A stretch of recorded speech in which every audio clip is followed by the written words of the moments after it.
বিসমিল্লাহির রহমানির রহিম। আসসালামু আলাইকুম। মানতে কষ্ট হলেও সত্য, অধিকাংশ ছেলেরাই সহজ সরল মেয়েদের কষ্ট দেয় আর অতি পণ্ডিত মেয়েদের প্রেমে পড়ে। মেয়েরা তাদের বাবাকে কেন এত ভালোবাসে জানেন? মেয়েরা জানে বাবা পৃথিবীতে একমাত্র ব্যক্তি যে মেয়েদের কষ্ট দিবেন না। মেয়েদের মনের কান্না এক বিছানায় পাশাপাশি শুয়ে থাকা মানুষটিও প্রায় কখনোই বুঝতে পারে না। কখনো মেয়েদের মনে কষ্ট দিও না। রাগারাগি হলে তাকে বুঝাও শান্তভাবে, তাকে তোমার কথাগুলি বলো। সময় দাও তাকে, দেখবে তার মতো আর ভালো কেউ তোমাকে বাসতে পারবে না। আসলে মেয়েদের জীবনে চাওয়া পাওয়াগুলি নিজের একান্তে থেকে যায়। কখনো তাদের মুখে চাওয়া পাওয়াগুলি প্রকাশ পায় না। তাদের যেন কোনো স্বপ্ন বা আশা থাকতে নেই। তাদের জন্য যেটা থাকে সেটা হলো অন্যের জন্য বেঁচে থাকা। জন্মের পর মা বাবার জন্য, বিয়ের পর স্বামীর জন্য, আর মা হওয়ার পর তার সন্তানের জন্য।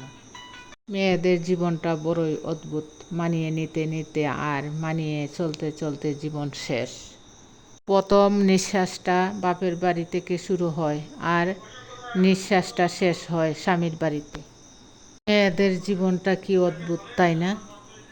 একটা মেয়ে নিজের ইচ্ছা মতো ঘুরতে পারে না, নিজের পছন্দের জায়গায় ঘুরে বেড়াতে পারে না, নিজের পছন্দের জিনিস নিজে বেছে নিতে পারে না। মেয়েদের স্বপ্নগুলি জন্মের সাথে সাথে যেন মরে যায়।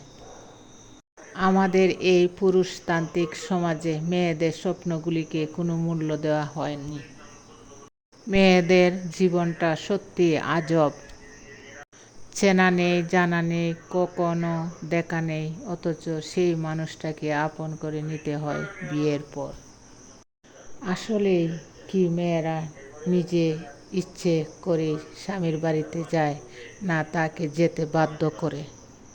একটি মেয়ে যে বাড়িতে ছোট থেকে বড় হয়, সেই বাড়িটা বিয়ের পর একদিন তার কাছে আত্মীয় বাড়ি হয়ে যায়। নিজের আপন মা বাবা ভাই বোনকে সারা জীবনের জন্য পর করে দিতে হয়। শ্বশুর বাড়িতে গিয়ে নানা ধরনের অসুবিধার সম্মুখীন হতে হয়। জীবনের কিছু কথা থাকে, কে বুঝবে তার মনের কষ্ট? নিজের মা বাবা ভাই বোনকে দেখতে মন চাইলে নিজের ইচ্ছে মতো দেখতেও পারে না, তার জন্য কত কথা শুনতে হয়। প্রিয় ভাই বোনেরা, আমার এই ভিডিওটি যদি আপনাদের ভালো লাগে তাহলে লাইক কমেন্ট শেয়ার করবেন।